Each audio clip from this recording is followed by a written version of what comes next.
Tonight, assurances made. The RCMP reach out to the mayor of Fort St. John. Council responds. The Blueberry River First Nation pushes back on allegations. And strike mandate. Workers at a second oil and gas camp vote for job action.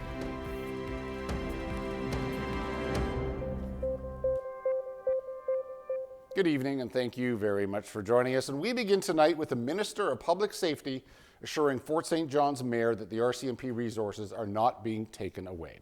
It comes after Mayor Lilia Hansen slammed the RCMP in a letter over ongoing vacancies in the Regional General Investigations Service. Back on January the 6th, Hansen said GIS positions have been vacant for nearly 3 years. Despite reassurances from Mounties, the lack of results led the city to doubt the effectiveness of the staffing initiatives from the RCMP. She also highlighted the, quote, deceitful manner in which the positions were removed from the detachment without consultation to the city. However, in a reply to Hansen, set to be presented before the PRRD committee Thursday, the Minister of Public Safety says that's not the case. Gary Begg saying the vacancies are complex, but there are no plans to move the resources out of Fort St. John. BC RCMP are making efforts to fill the vacancies, with one constable set to fill a position in March.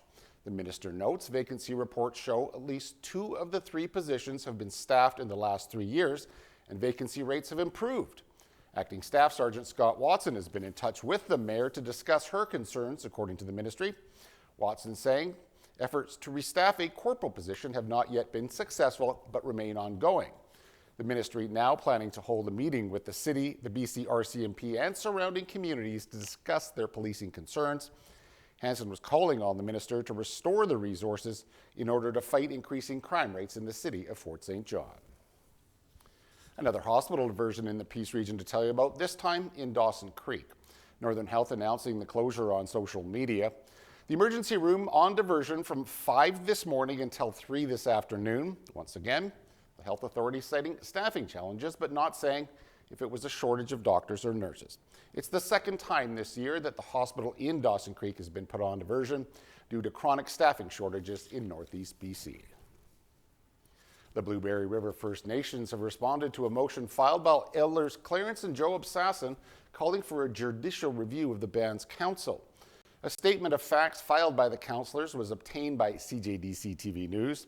They're asking the federal court to dismiss the elders' application, saying it is without merit. The councillors claim that the application relies mostly on accusations and inadmissible arguments, adding it seeks a decision on an issue already addressed by the 2017 election bylaw. The elders allege a, quote, flagrant disregard for the nation's laws and customs. They claim the investigation against then-Chief Judy Desjardins was conducted without consultation and it lacks supporting documentation. However, council standing firm on their decision to independently investigate. In their statement, they allege Desjardins did grant permit approvals without the knowledge of council. It's one of the main reasons listed for her ousting as chief back in December of last year. Elders also allege important decisions on implementation agreement and the firing of their band manager were made behind closed doors. Council saying that simply isn't the case, setting a timeline for each allegation where due process was followed. In a February 6 statement, BRFN also said repeated actions are not only harming, but hindering the nation's ability to make meaningful progress. Both this case and a judicial review of Desjardins' removal remains before the courts. Hospitality workers at a second oil and gas camp have voted overwhelmingly in favor of job action. Workers at the Attache Lodge northeast of Fort St. John voted 100% in favor of strike action. The 31 culinary, housekeeping, and janitorial workers are employed by Horizon North Camp Services. They're demanding better wages, safe workloads, travel pay, and improved benefits. It's the second campsite where Horizon North workers have voted in favor of job action. Last week, workers at Cobes Creek Lodge announced possible strike action over wages and working conditions. An avalanche in southeastern British Columbia has claimed the life of a backcountry skier. Search crews found the body of a 42-year-old man buried under more than a meter of snow. It happened Tuesday near the town of Golden. His friends survived the slide and tried unsuccessfully to revive him before leaving his remains to make his way to safety. The province is revamping its Safer Supply anti-addiction program. It's been converted to a witnessed-only model, meaning users are watched as they consume opioids that they've been prescribed. Minister Josie Osborne says the changes will end the previous take-home model. She says the new design will ultimately help reduce the criminal diversion of prescribed alternatives to illicit street drugs. The announcement followed the release of a leaked Ministry of Health briefing, which outlines how a significant portion of opioids prescribed in British Columbia were being diverted, then sold on the black market. Pat King, one of the organizers of the 2022 Freedom Convoy protests in Ottawa, has been sentenced in an Ottawa court today. King has been sentenced to 3 months house arrest and 12 months probation. The Crown had been seeking 10 years after King was found guilty on 5 charges, including mischief in disobeying a court order. King was found not guilty on 3 counts of intimidation and 1 count of obstructing police. And a judge has ruled Coastal GasLink pipeline protesters will have their sentences reduced. Judge Michael Taman ruled secret recordings of RCMP officers making racist remarks about the protesters warrant reducing the sentences of 3 women. The 3 were arrested for violating a court order on Wet'suwet'en land near Houston in 2021. The judge found members of the RCMP made, quote, grossly offensive, racist, and dehumanizing remarks about the women. Their convictions for criminal contempt will stand. The audio recordings captured police laughing and comparing the women protesters to orcs, the monstrous characters from The Lord of the Rings.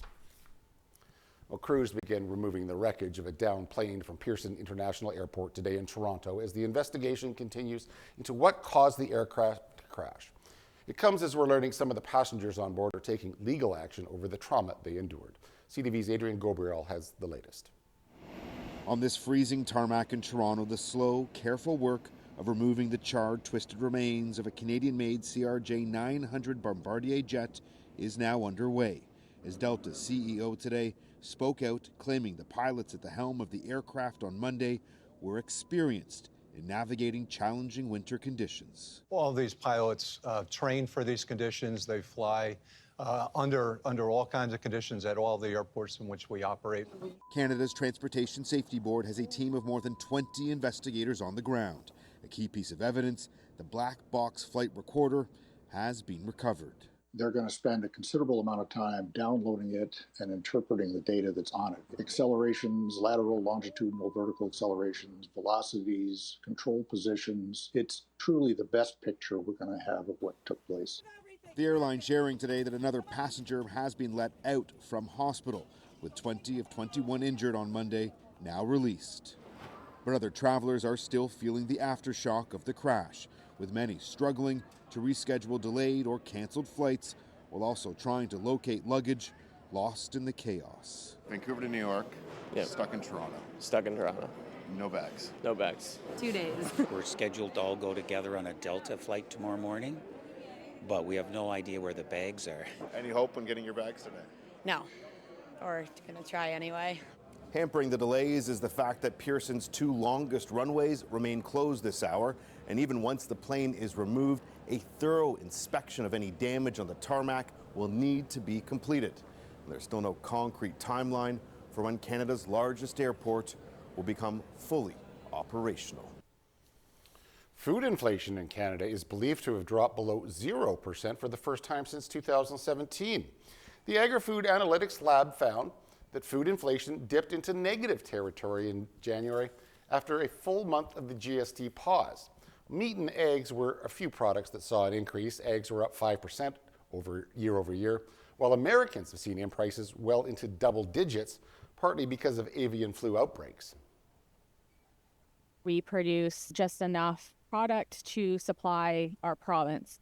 That ensures that the farmers get a steady price, the consumers are paying a relatively steady price in the store, and it is not something that they have in the U.S., so you're seeing those huge spikes and just the waves, I guess, in pricing. British Columbia has seen around 80 cases of avian flu, but BC Ag says they have been able to pull from other Western provinces in order to maintain supply. Canada's Competition Bureau is looking into the possibility of artificial intelligence being used in rent pricing. The practice involves real estate companies using AI to track prices for rental and leases. There's an antitrust lawsuit in the United States right now accusing dozens of companies of AI pricing. It claims they're using the software to collude and drive up prices. Canada is pushing ahead with plans for a high-speed rail network between Toronto and Quebec City. A high-speed rail network between Quebec City and Toronto with stops in Trois-Rivières, Laval, Montreal, Ottawa, and Peterborough. It'll span 1,000 kilometers with 100% electric trains that will reach speeds of 300 kilometers an hour. The Prime Minister confirmed the project today in Montreal. Justin Trudeau saying it'll be a game changer for commuters. It'll carry passengers from Toronto to Montreal in 3 hours and span about 1,000 kilometers. The federal government is committing $3.9 billion over the next 6 years during the planning phase. Canada's Public Health Agency has bought 500,000 doses of avian flu vaccines as a precautionary measure. The health agency says it wants to protect those most at risk. There's been no evidence of sustained human-to-human spread, but the bird flu has the potential to cause serious illness. The vaccine purchase comes after BC reported the first domestically acquired human case of the H5N1 virus last November. A 13-year-old girl was treated at BC Children's Hospital for several weeks before being discharged in January. Canadian Armed Forces officials say the military will meet its requirement target this year. As Rachel Aiello reports, there's actually been an uptick in interest since Donald Trump moved back into the White House. So pressure's on. In an increasingly volatile world, the Canadian military is aiming to recruit and retain thousands more members within a few years. We need to transform our military to adapt to what the threat of today and the future looks like. Amid a long-standing personnel shortage, today, senior military officials gave an update on efforts to attract and train enough troops to hit their target of more than 71,000 regular force members and 30,000 reservists. From allowing recruits to begin basic training faster and expanding the applicant pool to include permanent residents, to targeted online ads and a more digital-friendly application process. Right now, our recruiting system is not as agile as it needs to be. The military is also no longer disqualifying applicants with certain medical conditions by default, allowing those with ADHD, anxiety, allergies, or asthma to be deemed fit to serve on a case-by-case basis. Any and all conditions are on the table for consideration for enrollment. On track to meet their recruitment goal for the year, in the last month, the Armed Forces received roughly 1,000 more applications than it did this time last year. But officials stopped short of attributing that uptick to the surge of nationalism that's been seen since Donald Trump's return to the White House. So far, we're not tracking anyone who's coming in saying that that's the reason that they're joining. And as for the U.S. president's threats to annex Canada, well, militarily, we're not there at all. With two Liberal leadership candidates promising to increase the salaries of Canadian Armed Forces members as part of plans to speed up overall defense spending, today the Chief of Defense Staff stopped short of saying if she thinks the troops are underpaid. Rachel Aiello, CTV News, Ottawa. To international news now, where Ukrainian President Vladimir Zelensky is pushing back against U.S. President Trump's stunning comments. Trump suggested that Ukraine was to blame for Russia's illegal invasion 3 years ago. Trump also taking shots at Zelensky, saying his approval rating with Ukrainians is plummeting. Here's part of what Trump had to say. And I think I have the power to end this war. And I think it's going very well. But today I heard, oh, well, we weren't invited. Well, you've been there for 3 years. You should have ended it 3 years. You should have never started it. You could have made a deal. Today, Zelensky said Trump is living in a, quote, Russian disinformation space, unquote, and being played by Russian President Vladimir Putin. Zelensky's also been very critical after his country has been excluded from initial peace talks between the U.S. and Russia. Trump's special envoy to Ukraine and Russia arrives in Kyiv today for talks. The World Trade Organization says discussions on trade tensions brought on by Donald Trump's tariff threats were constructive. This despite China condemning the U.S. president, saying Trump is being irresponsible. China is warning about the threat of a worldwide recession. Beijing accusing the U.S. of imposing tariff shocks that could upend the global trading system. But Trump has already slapped 10% tariffs on all Chinese imports. He's also threatening to impose 25% tariffs on all auto imports, including from Canada. Brazil's ex-president Jair Bolsonaro has been charged in an alleged plot to overthrow the government after his 2022 election defeat. The charge comes after a lengthy police investigation looking into the plan that allegedly involved inciting riots. It also alleges that the current president and a Supreme Court judge were poisoned. 33 others, including former ministers, were also charged. If convicted, Bolsonaro could face up to 20 years in prison. And word today from the Vatican, the Pope's health is now stable and showing a slight improvement. Pope Francis was said to have slept well overnight after being diagnosed with pneumonia in both lungs. The 88-year-old pontiff will spend his 6th night in hospital. He was first admitted last Friday for a bout of bronchitis. All right, please do stay tuned. I'll be right back with weather, but as we head to break, here now is a look at today's closing market numbers.